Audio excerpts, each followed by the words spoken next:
ಸದನದ ನಿಯಮಾವಳಿಯ ಪ್ರಕಾರ ಮಂತ್ರಿಗಳು ಝೊಮೊಟೊ ಸ್ಟೇಟ್ಮೆಂಟ್ ಮಾಡಿದ ನಂತರ ಚರ್ಚೆಗೆ ಅವಕಾಶ ಇಲ್ಲ ಅನ್ನೋದು ನಂಗೆ ಗೊತ್ತಿದೆ. ನಾವು ಚರ್ಚೆ ಕೊಡಿ ಅಂತ ಕೇಳ್ತಾನೆ ಇಲ್ಲ. ಕ್ಲಾರಿಫಿಕೇಶನ್ಗೆ ಕೆಲವು ಪ್ರಶ್ನೆಗಳನ್ನು ಕೇಳಬೇಕು ಅಂತ ವಿರೋಧ ಪಕ್ಷದ ನಾಯಕರು ನಿಂತಾಗ ನೀವು ಅದಕ್ಕೆ ದಯಮಾಡಿ ಅಲೋ ಮಾಡಬೇಕು. ನೀವು ಸ್ಟೇಟ್ಮೆಂಟ್ ಮಾಡಿ ಅಲೋ ಮಾಡಿ ಸರ್, ಸ್ಟೇಟ್ಮೆಂಟ್ ಮಾಡಿಲ್ಲ. ನಾನು ಮಾತಾಡ್ತಿರ್ಬೇಕು ದಯಮಾಡಿ. ಈಗ ಕ್ವೆಶ್ಚನ್ ಅವ್ರ ಮುಗಿಲಿ, ಕ್ವೆಶ್ಚನ್ ಅವ್ರ ಮುಗಿಲಿ, ಏನಿಲ್ಲ ಕ್ವೆಶ್ಚನ್ ಅವ್ರ ಮುಗಿಲಿ,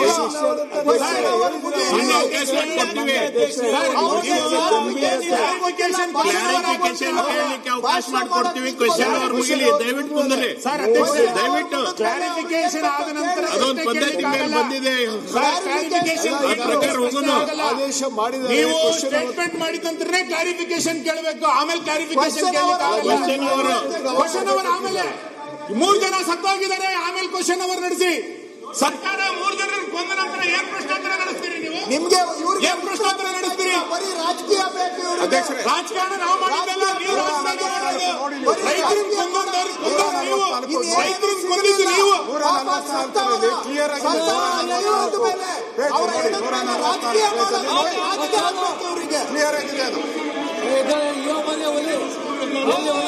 ಅದರಲ್ಲಿ ಪ್ರಾಣ ಹೋದವ್ರ ಮೇಲೆ ರಾಜಕೀಯ ಮಾಡ್ತಾ ಇದ್ದಾರೆ. ರಾಜಕೀಯ ಆಗ್ಬೇಕು ಇವರಿಗೆ.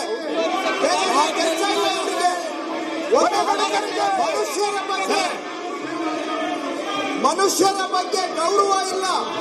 ಅಧ್ಯಕ್ಷರೇ, ನೋಡಿ, ವಿಧಾನಸಭಾ ಅಧ್ಯಕ್ಷರು ಅನುಮತಿ ಪಡೆದು ಸಾರ್ವಜನಿಕ ಮಹತ್ವದ ವಿಷಯದ ಮೇಲೆ ಹೇಳಿಕೆ ನೀಡಬಹುದು. ಅಂತ ಹೇಳಿಕೆಯ ಮೇಲೆ ಯಾವುದೇ ಚರ್ಚೆಗೆ ಅವಕಾಶವಿರತಕ್ಕದ್ದಲ್ಲ. ಆದರೆ ರಾಜ್ಯಕ್ಕೆ ಸಂಬಂಧಿಸಿದಂತೆ ಹೆಚ್ಚಿನ ಮಾಹಿತಿ ಪಡೆಯುವ ಉದ್ದೇಶಕ್ಕಾಗಿ ಪ್ರಶ್ನೆಗಳನ್ನು ಕೇಳಲು ಸದಸ್ಯರಿಗೆ ಅನುಮತಿ ನೀಡಬಹುದು ಅಂತ ಇದೆ. ಅನುಮತಿ ಕೊಡಬಹುದು. ತಾವು ಕೊಡಬಹುದು. ಪುಸ್ತಕದಲ್ಲಿ ನಿಯಮ ಪ್ರಕಾರ ಮಾಡಕ್ ಬರಲ್ಲ. ಸರ್,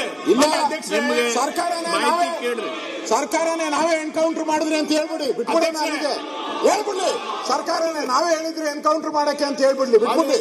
ರಾಜಕೀಯ ಆಗಲ್ಲ ಅವ್ರಿಗೆ. ತಮಿಳುನಾಡು ಮುಖ್ಯಮಂತ್ರಿ ಅದಕ್ಕೆ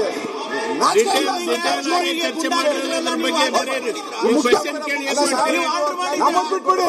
ತಮಿಳುನಾಡು ಮುಖ್ಯಮಂತ್ರಿ ಸ್ಟೇಟ್ಮೆಂಟ್ ಮಾಡ್ತಾರೆ, ನಾಚಿಕೆ ಆಗಲ್ಲ, ಖಂಡನೆ ಅಂತ ಹೇಳ್ತಾರೆ. ಸರ್ಕಾರಕ್ಕೆ ಮಾನಮರ್ಯಾದೆ ಇದೆಯಾ? ಮಾನಮರ್ಯಾದೆ ಇದೆಯಾ ಸರ್ಕಾರಕ್ಕೆ? ಸ್ಟೇಟ್ಮೆಂಟ್ ಮಾಡ್ಬೇಕಾಯ್ತು, ಅವರು ಹೇಳ್ಬೇಕಾಯ್ತು. ಪರಿಹಾರ ಏನ್ ಕೊಡ್ತೀರಿ ಅವ್ರಿಗೆ? ನ್ಯಾಯಾಂಗ ತನಿಖೆ ಮಾಡ್ತೀವಿ ಏನು ಅಂತ ಹೇಳ್ಬೇಕಾಯ್ತು. ಓದಿದ್ರು ಬಿಟ್ಟು ಅದರಲ್ಲಿ ನೋಡಿ, ಅವ್ರ ಸ್ಟೇಟ್ಮೆಂಟ್ ಏನೇನಿದ್ದಾರೆ ಅವ್ರ ಮೇಲೆ ಮೊದಲು ಕೇಸ್ ಏನೂ ಇರಲಿಲ್ಲ ಅಂತ ಹೇಳಿದ್ದಾರೆ.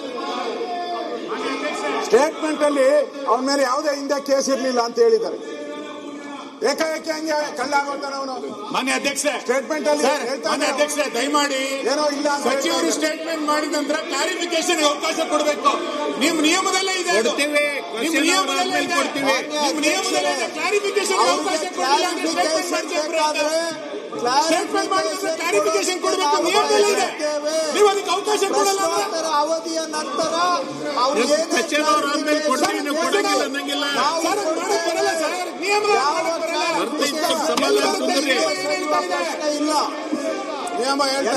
ನಿಯಮ ಚರ್ಚೆಗೆ ಸರ್ಕಾರ ತಯಾರಿದೆ ಸರ್. ಕ್ಲಾರಿಫಿಕೇಶನ್ಗೆ ಉತ್ತರ ಕೊಡ್ತೇವೆ. ಇಲ್ಲ ಅಂತ ಪ್ರಶ್ನೋತ್ತರ ಅವಧಿ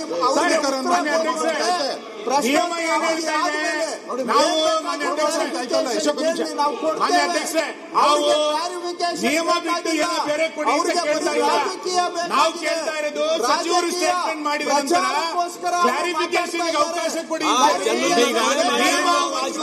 ನಾನು ಕ್ವೆಶ್ಚನ್ ಪ್ರಾರಂಭ ಹೇಳಿದ್ದೇನೆ.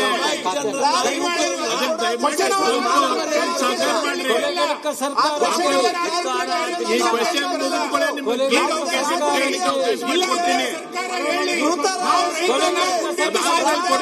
ಈ ಸರ್ಕಾರದ ಆದ್ಯತೆ ರೈತರಿಗೆ ಗುಂಡಿಡೋದೇ ಈ ಸರ್ಕಾರದ ಆದ್ಯತೆ ಅಂತ ಅವ್ರು ಹೇಳಿ. ನಮ್ದೇನು ತೊಂದರೆ ಇಲ್ಲ. ಈ ಸರ್ಕಾರದ ಆದ್ಯತೆ ರೈತರಿಗೆ ಗುಂಡಿಡೋದೇ.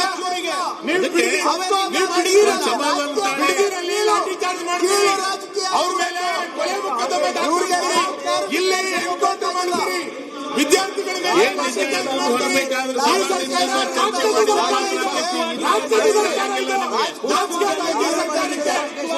ಅಧ್ಯಕ್ಷರೇ, ನಾಚಿಕೆ ಆಗಬೇಕು. ರೈತರ ಮೇಲೆ ಗುಂಡೇಟು ಹಾಕ್ತಿರಲ್ಲ, ನಾಚಿಕೆ ಆಗ್ಬೇಕು ಈ ಸರ್ಕಾರಕ್ಕೆ. ದಯಮಾಡಿ ಸಹಕರಿಸ್ರಿ. ದಯಮಾಡಿ ಕ್ಲಾರಿಫಿಕೇಶನ್ ಅವಕಾಶ ಕೊಡಿ. ಕೊಡ್ತೀವಿ ನಿಮ್ಗೆ.